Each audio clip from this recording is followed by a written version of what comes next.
how do we get the conversation started here? One way is iconic figures of generations. Who is that one person that represents who you are? And I think for Gen Xers, it was Kurt Cobain Hmm. in all ways, because you have the boomers in their 40s in the 1980s, and it's morning in America, and they're getting mortgages and they're making money and doing cocaine and sex with their secretary on the side, but then they're hypocritical family men in the burbs, all that stuff, like the 80s. And the Cold War's on, and we're fighting for freedom and democracy against totalitarianism. And then all of that sort of comes falling apart, and America is knocked off its pedestal. It has no more enemies. There's no big bad out there. The Cold War dissipates and ends, and we don't know who we are. The debts skyrocketing.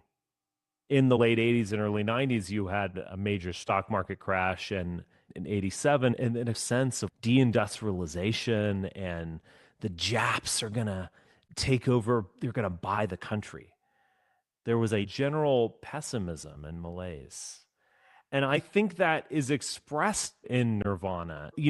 Music was overproduced and it was synthesized. And now we're going to break all that down and just slam on a guitar and sing out of tune and kind of screech and scream. There are points in Wagner's Ring Cycle in which the music gives way to a scream or a whip or a slamming of a club. There's no more emotion that the music can express, and you need the brutal reality of the violence.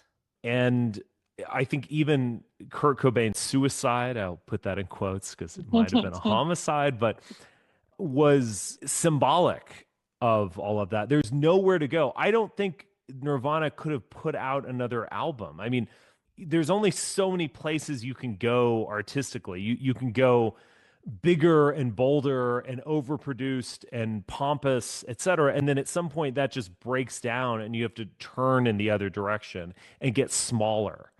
You have to go acoustic. You have to have an electric guitar that's out of tune and grating in order to do something new and to be relevant. Sing about Rate Me, My Friend, or Smells Like Teen Spirit, which is a song really about the impossibility of revolution or social change. This smells like Teen Spirit in the sense that it's meaningless and stupid. So I feel like if Kurt Cobain had not been killed by Courtney, I mean, if Israel hadn't killed Kurt Cobain, no, if he had not died, I genuinely believe that Kurt Cobain would not have produced a great album, not reinvented himself or gone in a different direction. And I genuinely believe that Kurt Cobain would be a lot like Kid Rock, and he'd be this fat version of himself going on Joe Rogan and voting for Donald Trump. Yeah, he'd totally be a magatard. And I think I've Yeah, tweeted about this before. If Courtney Love did in fact kill him, she did him a favor. She really froze him in time and made him this icon, and he didn't have to flame out and then become some magatard a going on Joe Bill Rogan Maher. enthusiast. Yes. Yeah. I, you always, you're the worst. You like your Karen Reed enthusiast, Courtney Love defender, Oh, I love a bad murderous woman. woman.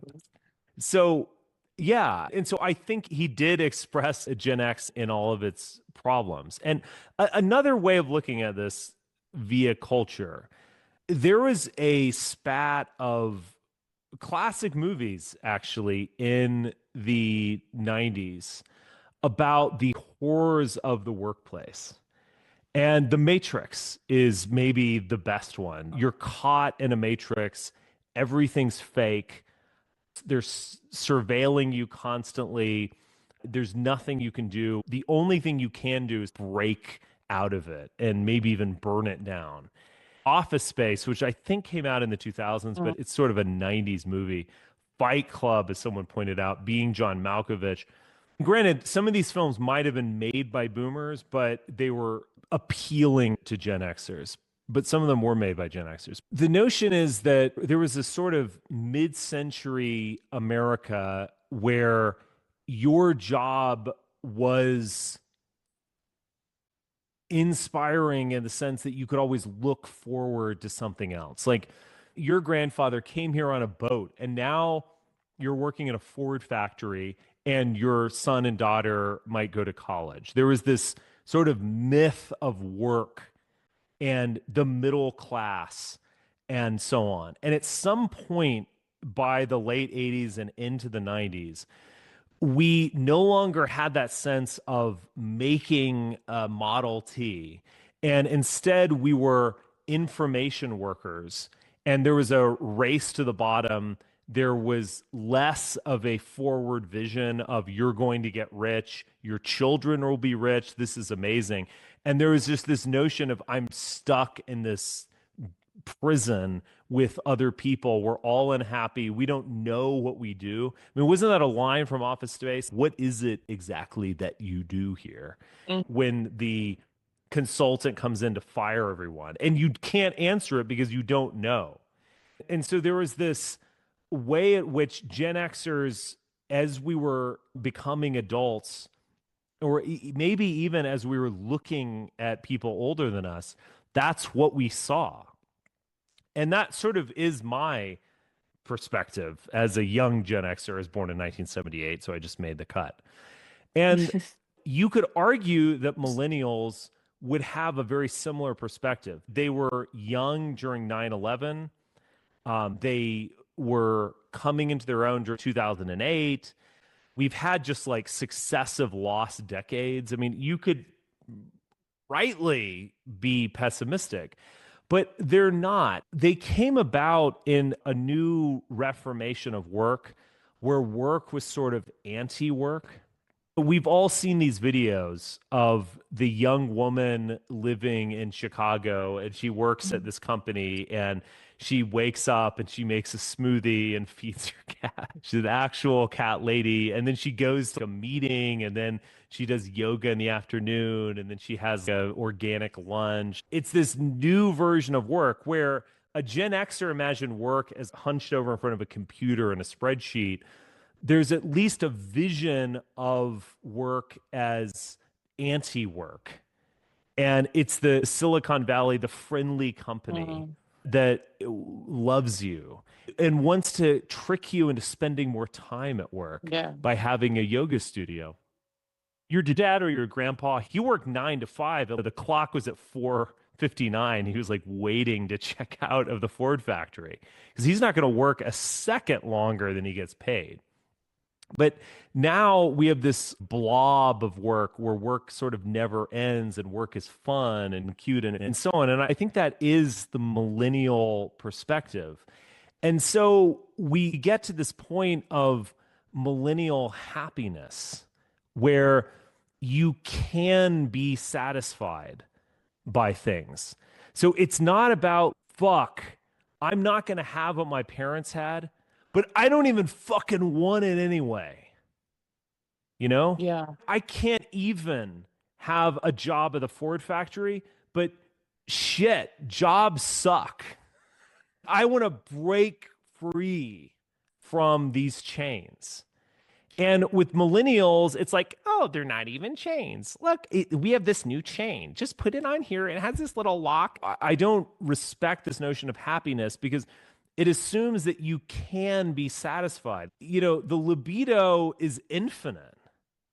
And as every artist will say, the second you write a great book or discover a new theorem or strum a new song of the guitar, you're empty again and you want something new. The libido can never be satisfied. There's infinite demand.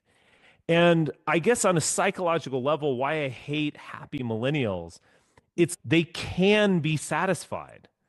Like Zoran tweeted out about a Marvel series that Sean King got him hooked on.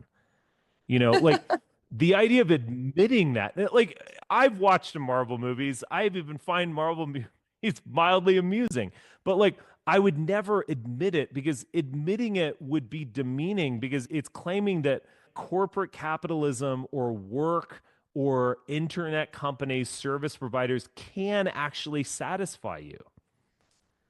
And I think there's that quality to millennials, that this sort of happiness that derives from their lived experience in this kind of postmodern, post-industrial, post-work economy. And they don't want to break away from the matrix. They don't see that there's a matrix. They don't see their chains. They love their chains. They have nice new chains. And I guess I'm taking the Gen X side here of negativity, because you can't create anything without negativity. Like, you've got to hammer away at the stone, literal negativity, in order to find David in the stone. And you can't create a new world until you hate the current one. And so, even if Joe Rogan is sort of negative in a basic sense, just like, dude, stop trying, it all sucks, even that I find more redeemable to millennial satisfaction, because you've got to start by being negative. You've got to start hating something before you can create something. And the notion that your libido can be satisfied by this cutesy new service or product or subscription really is the most nihilistic thing imaginable. It's nihilism on a higher level. Nihilism is negativity, like burn it down. That can be productive if you're raising the ground. But nihilism, in this higher passive nihilism, as sometimes it's referred to, in this higher Nietzschean sense, really is last manism. It's the fact that God is dead, but that doesn't bother us. You know, like, if you're a true Muslim, don't you hate the modern world in which God died that might have killed God? But Zoran doesn't think this thing. I imagine he's probably an atheist if you press him on it. But he just sort of like, oh, the Muslim community, we have fun food and weird dress and we like Palestine. But the millennials don't seem to be in any crisis. They complain about mental health constantly and anxiety and neuroticism, but they don't have nearly the amount of anxiety or angst that they should properly. They need to have a more shattered psyche living in the world in which we live in. And so it really is a last manism. The last man knows that God is dead. This is the secret of the last man that some people don't recognize. Zarathustra announces the death of God, but he's been too long on the mountaintop. The last man understands that God is dead, and he doesn't care, because the last man can be satisfied by Costco, by Netflix, Spotify, by Taylor Swift songs. And I think if I could just put it in a nutshell, that's the origin of my hatred of your generation. Sorry. Wow. This is I quite say that in you know how you know the spirit in which I say that. this is very scathing. I mean, it's not wrong. Millennials find a new little product or a new little app and they're just like, oh, life changing, and it really Yeah. just makes them feel happy. They are very capable of being satiated in this way. And I don't know if it's just the time we grew up in, and by the time we were getting jobs and everything, we have ZERP and tech is really rising, and that really changed the landscape of employment. You have work from home where it's more flexible, and the nature of work just really became a lot easier. I've worked pretty much always in tech, and I've always worked, 2, 3 hours a day, and I've worked from home for years. And yeah, it's hard to feel really all that bad about it. It is a very highly comfortable existence. And then again, with ZERP, you get all these apps of convenience, and you can have a chauffeur for your burrito and Yeah. Even have the your better health. Whenever I'll watch a liberal YouTube video, it will always be like, better help. And it's this sort of therapy culture. But the point is that there's no help. There's nothing that can help us. You know what I mean? They're not anxious enough. They have this little bubbling going on in their brain that they feel out of sorts or something, and they want to talk to a licensed therapist about this. But the problem is that existence is out of sorts. Everything is wrong. God is dead, and you want to talk to someone about this issue? And with the assumption that she can solve your problem, it's satiation as opposed to productivity. There's this constant bubble of easy distraction and convenience, and you can just always opt for that and choose to ignore it and have this false sense of comfort, but it feels real enough. It is very pervasive with millennials, and ultimately, we did grow up with a more optimistic worldview, so we don't mind that it's fake. We may even see it as liberating.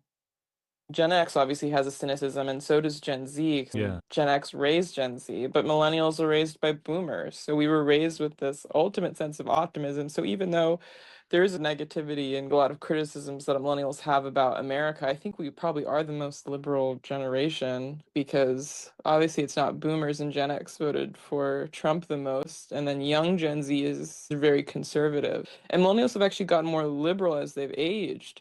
They've done the Interesting. opposite of that trend. So I think we are the most liberal generation. But we were also raised with this romantic notion of America and our future. And then we come into the job market with ZERP and tech. And there's been a lot to spoil us, even if in some ways it's harder for us than it was for boomers. At the same time, boomers still have all this money and they do still take care of us financially.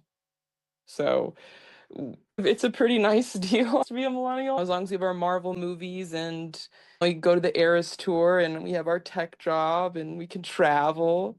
We're pretty contented with that, it seems, overall. And it's kind of pathetic, but I can't really deny that that's the vibe of my generation. Oh, okay. So you agree with me. Well, I mean, a little bit, but I also don't think it's wrong that millennials are optimistic either. There's positive qualities to being Yeah. optimistic. You can Yes, actually solve something and yeah. exactly. I think Gen X hasn't really made a mark on things. They're kind of the forgotten generation in With a many lost ways. generation, it's very Yes, similar to the lost generation. Yeah. Which was yes. also very People, negative. right. People forget about Gen X. They're never really in the discussion. They haven't left a mark, but millennials have, even though we're younger. So Hmm. there is something to having that optimism at the same time. And I do actually like that about us, but I do understand your criticism, and I've kind of always felt that way because I'm in the last like 2 years or so millennial. So I have some qualities with Zoomers, and Hmm. I often did feel like a lot of millennial stuff was very cringe and just like, what are you doing? Like, I just don't understand this. There's just this very performative, kind of inhuman aspect to millennials. It's a little disturbing, and it's always been off-putting to me. And they're At the getting same time, old. yes, and It's like now. I went to this restaurant. My mother bought dinner for me and my kids last night. We were at this restaurant in town. I guess I won't name it so to shame them, but it was a sushi place and it was fine in terms of the quality of the food, but it was clearly millennial powered. It was like run by millennials. And you see these people Millennial like one of the guys had a kind of fashy haircut, like the short on the sides, and he wore glasses and he had an ironic mustache. And his arms had all these tattoos, and he was wearing this shirt like buttoned to the top button. It was millennial core with an attitude, but the guy's like looks older than I am, actually. He's like my age. And you had all these other millennial girls with flower tattoos all over their arm walking around. And it's like to evoke Basil, bitch, you're 40. I don't know. It was just a bit much Does and kind of sad. Yeah, I mean, does they're not really growing up. The oldest millennials are in their 40s now, and I know quite a few of them. My last boyfriend is like the first year of millennial, Hmm. and I spent a lot of time around aging single millennials, and even though there was like an 11-year age difference with me and these people, they were in the same life stage, but they're entering middle age. The This fact that refusal it to was a grow up. sushi restaurant is it's almost like if you go to a city, you're like, tell me the best coffee shop. And they're like, well, it's this little place. It's called Starbucks, you know. It's like, yeah, we get it. It's a foreign food. Not that cool at this point in time. They're stuck in this quest for novelty, but it's Yes. now 40 years old. In Yeah. 1987, if you ate sushi, that was shocking. But at this point, it's just more slop. Everyone eats sushi now. Yeah. But yeah, it's a large cohort of them that haven't married yet and they're now entering their 40s. And I think a large percentage of millennials are just going to remain single and childless for life. And it's going to be weird to have a whole generation of these kind of optimistic, kind of perma 25-year-olds that are getting older. Yeah. It's like always 2006. Yes. Very similar to boomers. Yeah, because we were raised by them. Yeah. Where it's like always 68 or something. They're like Yeah. showing you their Bob Dylan album or something. You're like, dude. Yeah. We're gonna be showing you our old Taylor Swift Oh my albums. God.